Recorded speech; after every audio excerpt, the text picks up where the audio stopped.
Good evening and welcome to this Wednesday edition of Feedback. I'm Mark Despotakis. Coming up on tonight's show, Clarion University President Dr. Diane Reinhard joins us. Feedback starts now.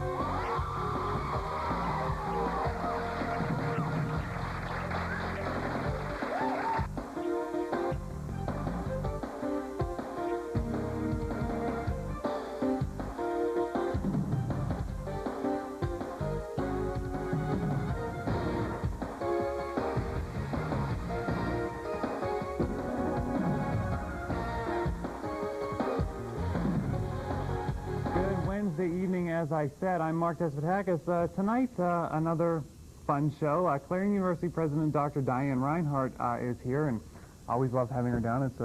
It's always an interesting half hour. She was in Oxford over in England this summer. We're going to be talking about that, as well as some other things going on. So we're going to go ahead and take a break right now, get one of these breaks out of the way, and when we come back, we are going to start talking with Dr. Reinhard. Stay with us. Feedback continues after the break.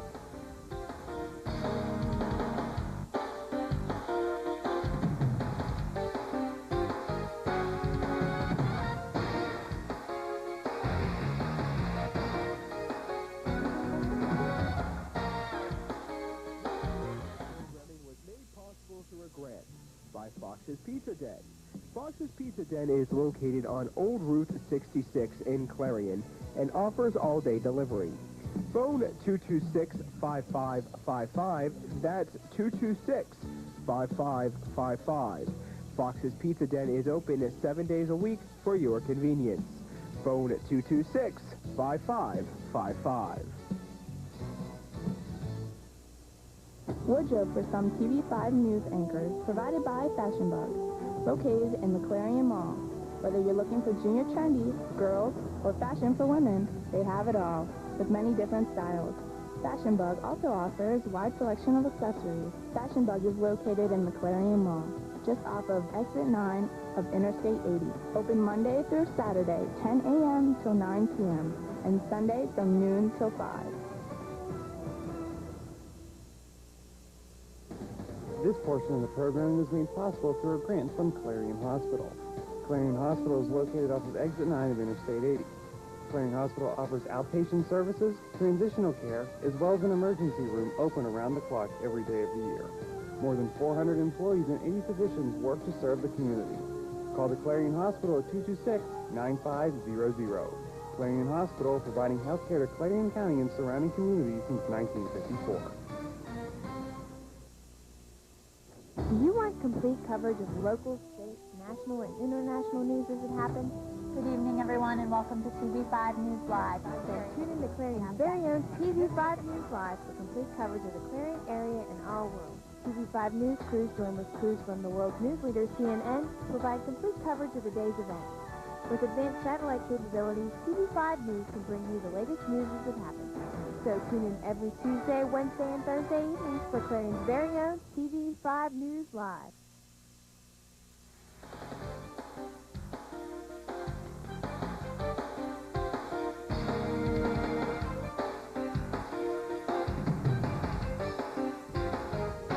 Welcome back to Feedback. Tonight we are talking to Clarion University President Dr. Diane Reinhard. Thank you for joining us. It's always a pleasure, Mark. And we love having you down. To come down.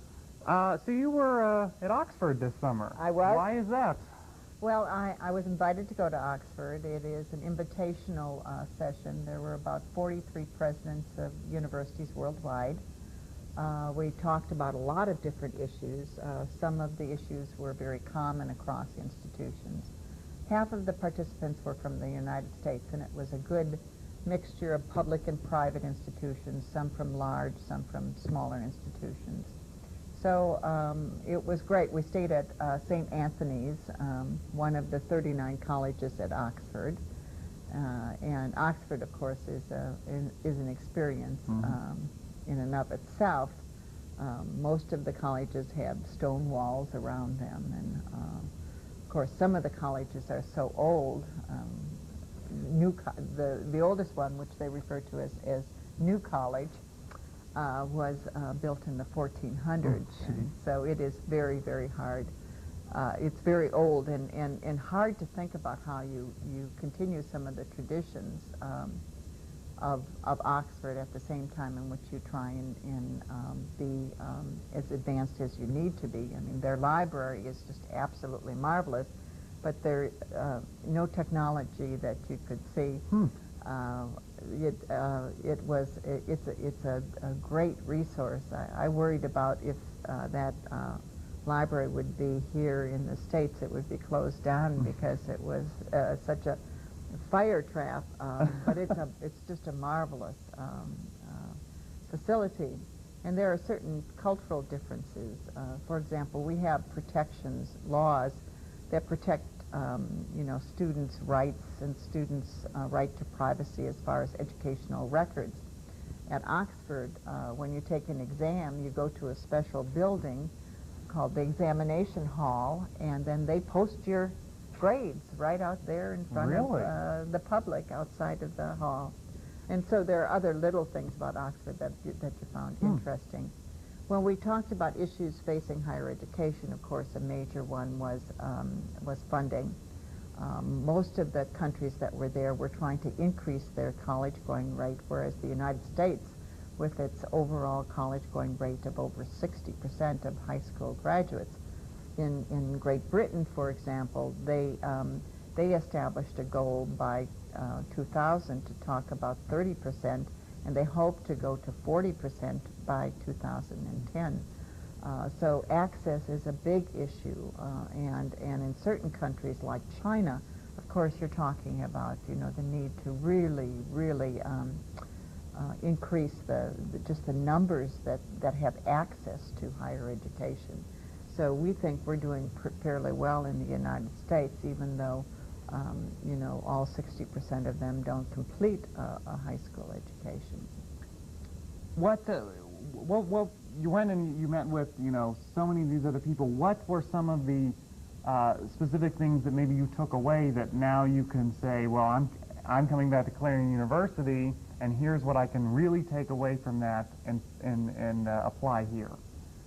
Well, I think that some of the things that we talked about were the need to be a lot more resourceful in the way in which you increase your budget, not to rely on one source only, for example, the state. I mean, public universities like Clarion have a large portion of their budget that comes to us through the state in the state appropriation.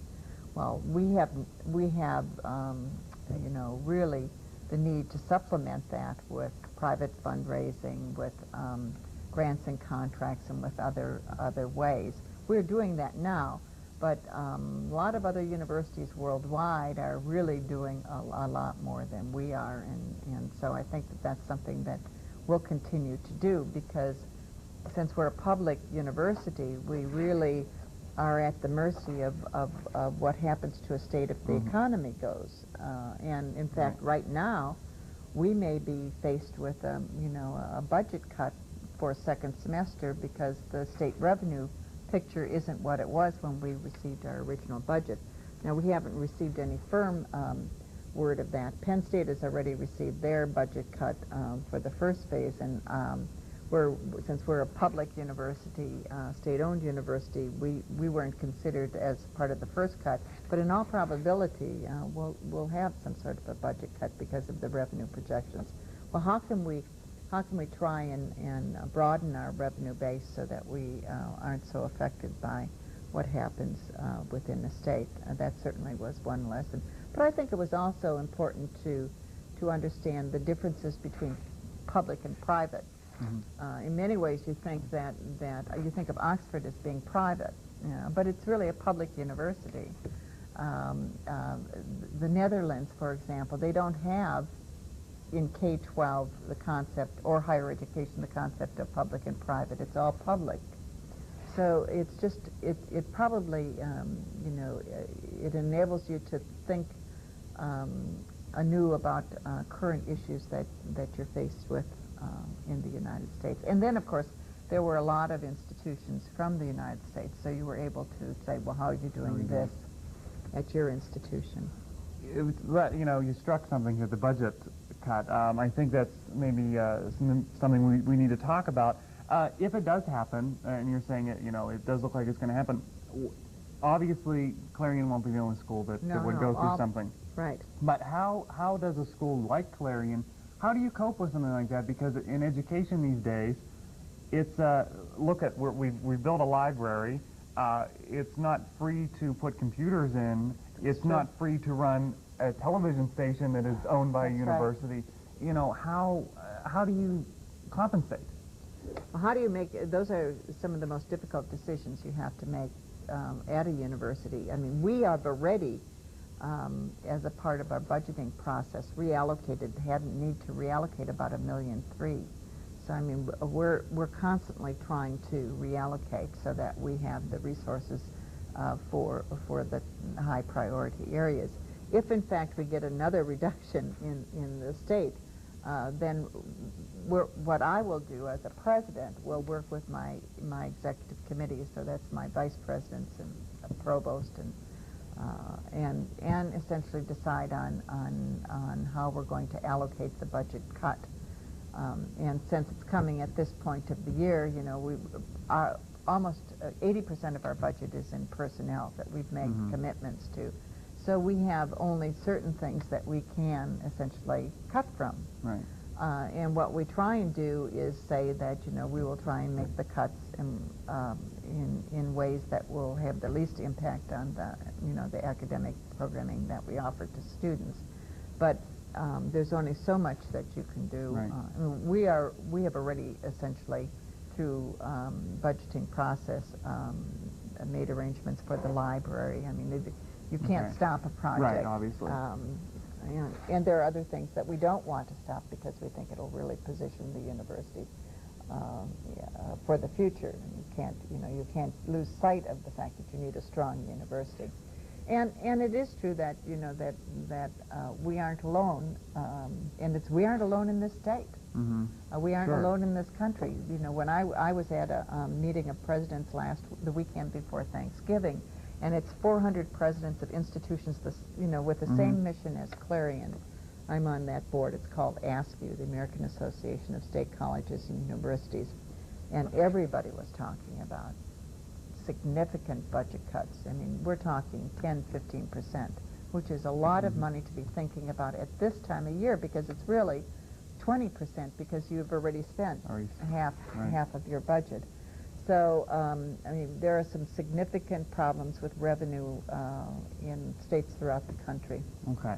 Well, I'm going to hold it right there. We're going to take a break. When we come back, I'm going to talk a little bit more about budget. I also want to talk about Dr. Judy Hampel, our new chancellor. We're going to actually have a little story about her. And then we're going to talk about Carlson Library. Good. So a lot to do, so we're going to hurry up and take a break. Feedback continues after this.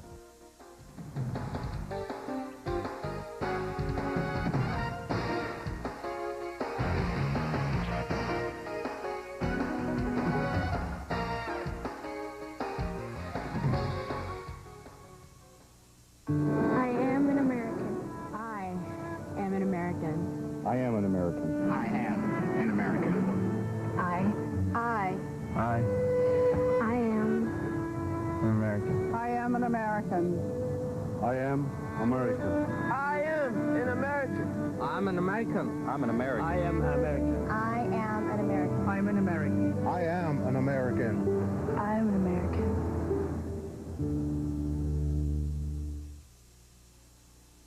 September 11, 2001 tragedy was not only the tragedy of one nation, it was a tragedy for the entire human race.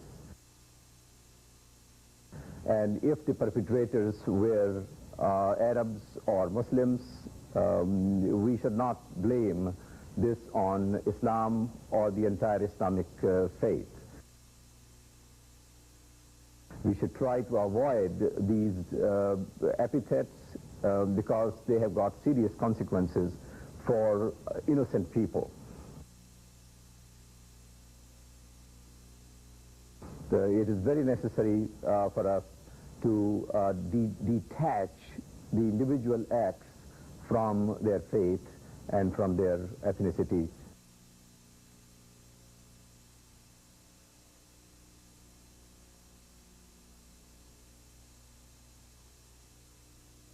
You'd never know it on the battlefield, but nearly half of today's military are National Guard and reservists. However, they can't answer our nation's call without their employer's support. If you're an employer, visit esgr.org and find out how to do your part. After all, their response depends on yours. You're watching TV5 with Zeta Tau Alpha.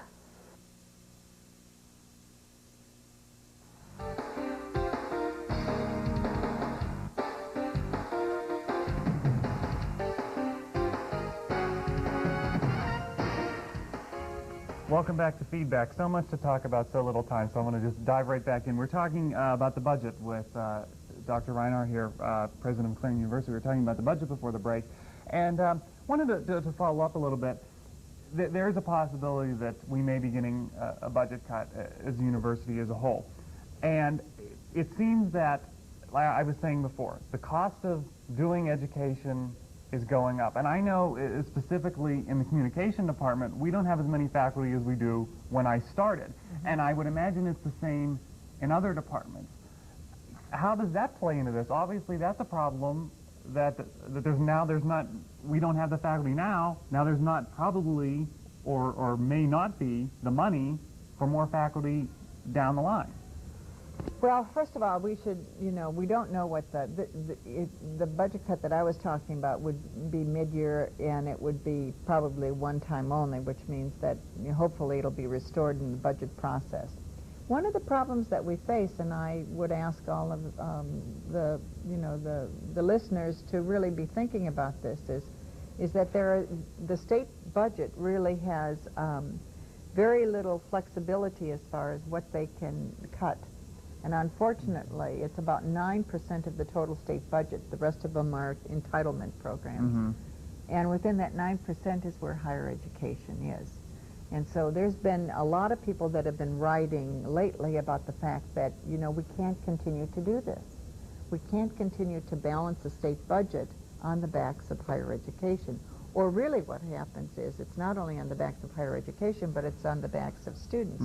Because what has happened in the Commonwealth is that more of the cost of education are being put into tuition and fees. We have, as you know, one of the highest tuition levels in the country. I think we're the third highest. So some people are writing about the fact that since education is so closely tied to economic development and growth in the state, we are not doing we're doing the state a disservice by always balancing the budget by cutting higher education, because that's really the seed corn, and that's what you need to make a state get stronger. There is a program with the state called the Brain Drain program, where they're trying to encourage people to not only come and be educated in Pennsylvania, but to stay. Well, whether or not they stay in Pennsylvania is in some ways dependent upon whether or not there's a specific job, but it's also dependent upon whether or not they've had a good experience while they're getting their undergraduate education. Okay. We could talk about the budget for a while, but I do want to move on to just in the order of time. Earlier in September, Dr. Judy Yampel, the new state system chancellor, visited Clarion. I had the chance to talk with her. In fact, you're even in this story. This story actually aired mid-September. She visited on September 6th. Take a look at the story as it aired on TV5 News in mid-September of this year. Her goal: spread the message of the state system of higher education. Her first stop to detail that message: Clarion. One of the things that's always impressed me about the universities in our system, and it's part of why I was interested in this position in the first place, is the very strong core curriculum that is the foundation for every major that our students have. New State System Chancellor Dr. Judy Hample made her first stop on a tour of state system universities here at Clarion University. She spoke with students, faculty, and staff at an open forum on September 6th. I wanted an open forum to give you a chance to help educate me as the new chancellor, someone who's new to your state, who's very anxious to learn about what's of interest and concern to you. Her visit to Clarion University was a welcome one, according to University President Dr. Diane Reinhard. I think, Mark, you know that I served on the search committee when I was the presidential representative on the search committee, so I got to know the Judy before anybody else did. And so I've been very impressed with her. Hample is using her visits to various campuses to discover the issues facing the entire state system. Once she assesses the issues at each campus, she feels she'll be better able to serve the system and the entire state. At Clarion University, Mark Despotakis, TV5 News. So that was a little bit about Dr. Hample's day here at Clarion, and I was just telling Dr. Reinhardt that kind of got lost, I think, in the jumble of September 11th coverage. But I think her visit was certainly very important. What did you get out of her visiting not only this campus but the Venango campus? Well, first of all, she was very impressed with what she saw and what she heard. As I said in my introduction, the reason she came to Clarion first is she wanted to come to the best, the most highly qualified, academically stellar institution, and then she could judge all the rest of them by the standards that we have here at Clarion. But she really, I think, came away impressed with the faculty and the staff and the students that she spoke with, and so I appreciate your coming over and doing the interview with her, because I think that was important. She has told the group of presidents on subsequent occasions that you know, her biggest, not surprise, but her biggest, I think, really nice thing that's happened since she's come to the state system is having the opportunity to really meet such an extraordinarily fine group of students. So she's been very impressed with students across the institutions, and of course she works with the leadership of the state Senate presidents, and you may know that Ben Shervanak is also in a leadership role with that organization. So she's really been, I think, very impressed with the students. She continues to do very fine work. I feel sorry for her in some ways. You know, she has so many things she has to deal with. Going to the legislature at the time, which there's not a lot of money. Just getting everything done that needs to be done. But I'll be spending the next couple of days with her. She's involving university presidents very much, and you know, so that policies that come out of Harrisburg really have a grounding in the academic culture of the campuses, and that's really good for the future of the universities. As you said in my piece that we just saw, you were on the search committee. Yes. So why Judy? Why, you said you knew the Judy, you know, before we knew the Judy. So why did you? Why? Well, obviously it wasn't just your selection, but I mean, why? Well, I think that you know, a lot of the Board of Governors members that were on the search committee felt the same way I did. First of all, she has a strong sense of what it takes to have a solid academic program, and we are in the education business, and that should be something that is a value that is very strong. So she knows what it takes to have a fine university. She's experienced. She's been at a lot of universities, and she's served in a lot of different roles. She's also been with a major sort of state system, the Florida state system. So she had all of the kind of administrative experiences, and she had the kind of values that were appropriate for an educational institution. Well, I think that those who were there to see her were well impressed by her. I certainly was impressed by her. Let's move on to the Carlson Library. Okay. you know, I drive by and I see, wow. I mean, when I came back in the fall, I didn't even recognize that. Am I at Clarion? You know, and we had Claire Heiler out here a few weeks ago to talk about it. But can you give us an update? What else do we have? Well, first of all, you know, I know that one of the things that students are interested in is when is the walkway going to be open? Sure. And I think that, you know, I don't know exactly when, but it's going to be in the near future. They really are finished, you know, pouring some of the cement, and I think that we'll see some activity in the next week or so. It also is giving people an opportunity to walk, though, past the new bakery. Are you? Sure. We have a new way in which you can get a cup of coffee and get a donut.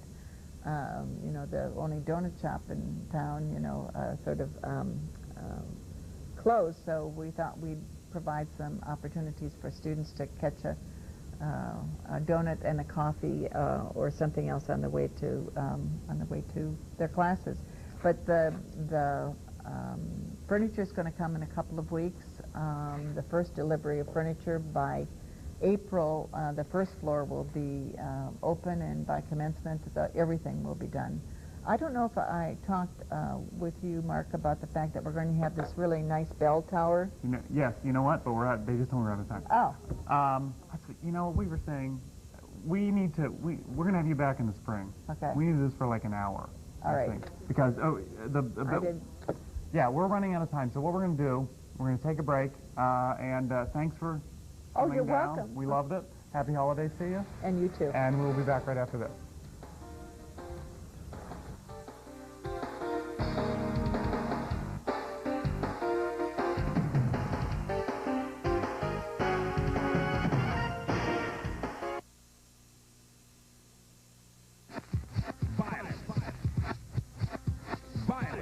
We're stronger than you. You can't hold us back. Violence. We know what it takes to blow past you. And violence, we're just getting going.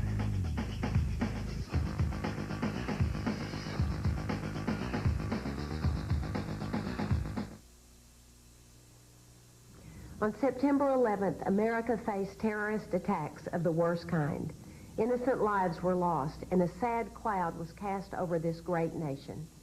These acts were intended to cause fear among all Americans, including our children. But we cannot let that happen. There are things we can do to help our kids. Talk with them. Listen to them.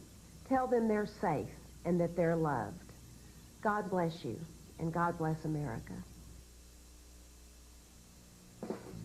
Cellar One has plans that fit the way you talk.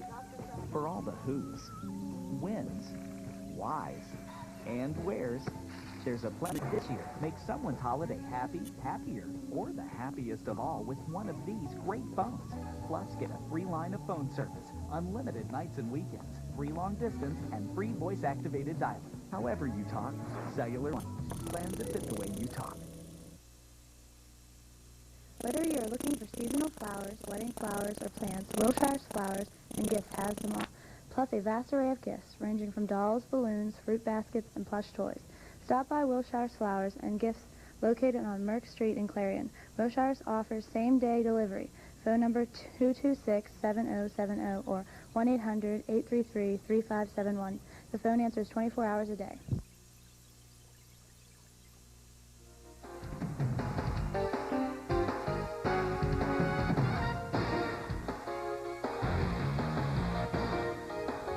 Hey, all right, we were back on feedback, and Dr. Reinhard has her dog Maggie down here. We were trying to get her up on the set. She was kind of jumping around, but she is, I don't know if we can get her. She's over on that side of the set. That's all right. But thank you for joining us, Dr. Reinhard. We are going to have you back in the spring, that's for sure. TV5 News is coming up next. Stay tuned tomorrow night, the first of our 2 TV5 News anchor free-for-alls. That's tomorrow night at 7:30. Have a good night.